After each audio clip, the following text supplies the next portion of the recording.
हरे कृष्ण दोस्तों, कैसे हो आप सब। तो जैसा कि हमने कल कंप्लीट की थी अध्याय 2 गीता का सार। तो आज हम उसका अगला अध्याय जो है हम उसे पढ़ेंगे, जो है अध्याय 3 कर्म के बारे में होगा। तो चलिए हम शुरू करते हैं। कर्म योग है ना।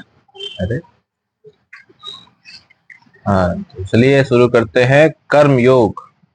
अर्जुन ने कहा, हे जनार्दन, हे केशव, यदि आप बुद्धि को सकाम कर्म से श्रेष्ठ समझते हैं तो फिर आप मुझे इस घोर युद्ध में क्यों लगाना चाहते हैं। आपके व्यमिश्रित अनेकार्थक उपदेशों में मेरी बुद्धि मोहित हो गई है। अंत कृपा करके निश्चय पूर्वक मुझे बताए कि इनमें से मेरे लिए सर्वाधिक श्रेयस्कर क्या होगा। श्री भगवान ने कहा, हे निष्पाप अर्जुन, मैं पहले ही बता चुका हूँ कि आत्म साक्षात्कार का प्रयत्न करने वाले दो प्रकार के पुरुष होते हैं।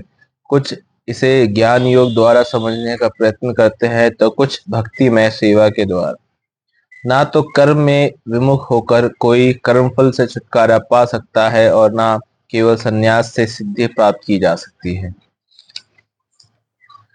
प्रत्येक व्यक्ति को प्रकृति से अर्जित गुणों के अनुसार विवश होकर कर्म करना पड़ता है। अंत कोई भी एक क्षण भर के लिए भी बिना कर्म किए नहीं रह सकता। जो कर्मेंद्रियों को वश में तो करता है, किंतु जिनका मन इंद्रिय विषयों की चिंता करता रहता है, वे निश्चित रूप से स्वयं को धोखा देता है और मिथ्याचारी कहलाता है। दूसरी ओर यदि कोई निष्ठावान व्यक्ति अपने मन के द्वारा केंद्रेंद्रियों कर्मेंद्रियों को वश में करने का प्रयत्न करता है और बिना किसी आसक्ति के कर्मयोग कृष्णा भावना अमृत में प्रारंभ करता है तो यह अति उत्कृष्ट होता है। अपना नियत कर्म करो, क्योंकि कर्म न करने की अपेक्षा कर्म करना श्रेष्ठ है। कर्म के बिना तो शरीर निर्वाह भी नहीं हो सकता। श्री विष्णु के लिए यज्ञ रूप में कर्म करना चाहिए, अन्यथा कर्म के द्वारा इस भौतिक जगत में बंधन उत्पन्न होता है। अंत, हे कुंती पुत्र, उनकी प्रसन्नता के लिए अपने नियत कर्म करो। इस तरह तुम बंधन से सदा मुक्त रहोगे।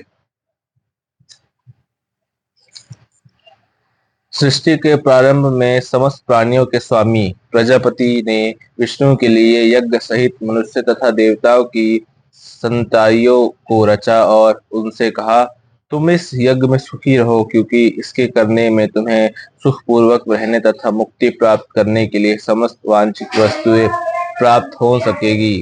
यज्ञों के द्वारा प्रसन्न होकर देवता तुम्हें भी प्रसन्न करेंगे और इस तरह मनुष्य तथा देवताओं के मध्य सहयोग से सबों को संपन्नता प्राप्त होगी। जीवन की विभिन्न आवश्यकताओं की पूर्ति करने वाले विभिन्न देवता यज्ञ संपन्न होने पर प्रसन्न होकर तुम्हारी सारी आवश्यकताओं की पूर्ति करेंगे। किंतु जो इन उपहारों को देवताओं को अर्पित किए बिना भोगता है, वह निश्चित रूप से चोर है। भगवान के भक्त सभी प्रकार के पापों से मुक्त हो जाते हैं, क्योंकि वे यज्ञ में अर्पित किए भोजन प्रसाद को ही खाते हैं। अन्य लोग जो इंद्रिय सुख के लिए भोजन बनाते हैं, वे निश्चित रूप से पाप खाते हैं। सारे प्राणी अन्न पर आश्रित है, जो वर्षों से उत्पन्न होता है। वर्षा यज्ञ संपन्न करने से होती है और यज्ञ नियत कर्मों से उत्पन्न होता है। वेदों में नियमित कर्मों का विधान है और ये वेद साक्षात श्री भगवान पर ब्रह्मा से प्रकट हुए हैं। फलतः सर्वव्यापी ब्रह्मा यज्ञ कर्मों में सदा स्थित रहता है।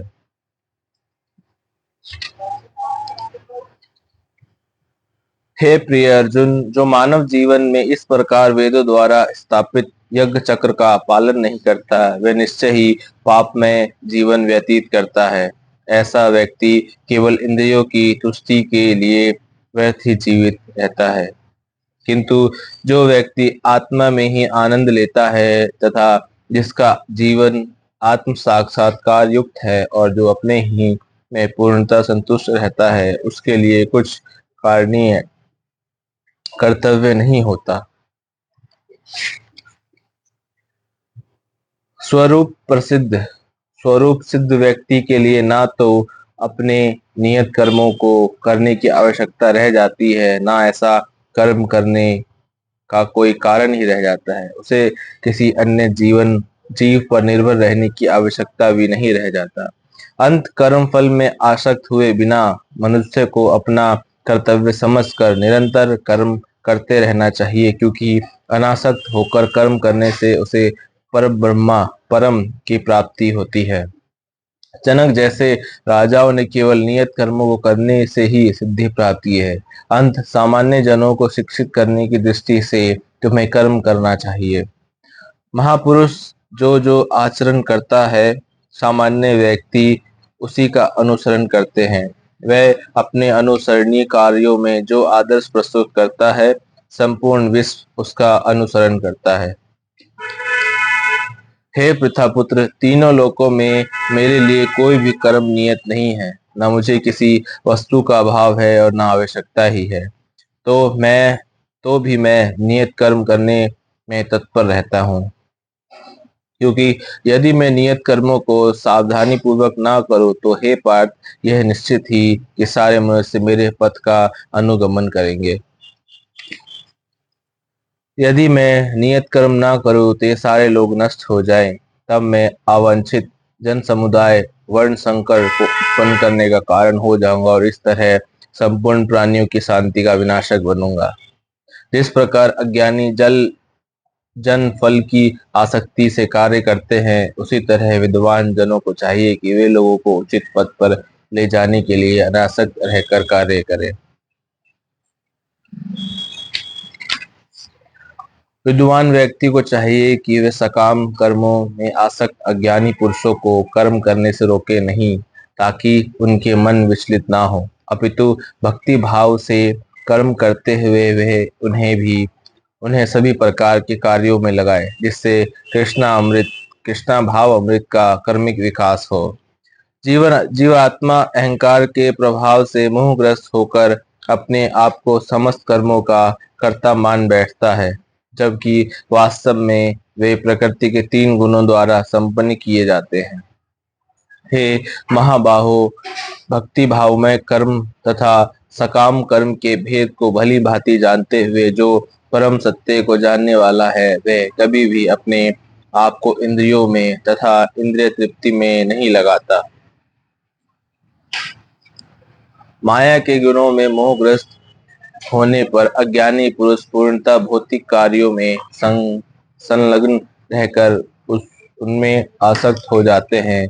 यद्यपि उनके ये कार्य उनमें ज्ञान भाव के कारण अधम होते हैं, किंतु ज्ञानी को चाहिए कि उन्हें विचलित ना करे। अंत हे अर्जुन, अपने सारे कार्य को मुझ में समर्पित करके मेरे पूर्ण ज्ञान से युक्त होकर लाभ की आकांक्षा से रहित, स्वामित्व के किसी दावे के बिना तथा आलस्य से रहित होकर युद्ध करो। जो व्यक्ति मेरे आदेशों के अनुसार अपना कर्तव्य करते रहते हैं और ईर्ष्या रहित होकर इस उपदेश का श्रद्धा पूर्वक पालन करते हैं, वे सकाम कर्मों के बंधन से मुक्त हो जाते हैं। किंतु जो ईर्ष्यावश इन उपदेशों की उपेक्षा करते हैं और इनका पालन नहीं करते, उन्हें समस्त ज्ञान से रहित, दिग्भ्रमित तथा सिद्ध के प्रयासों में नष्ट भ्रष्ट समझना चाहिए।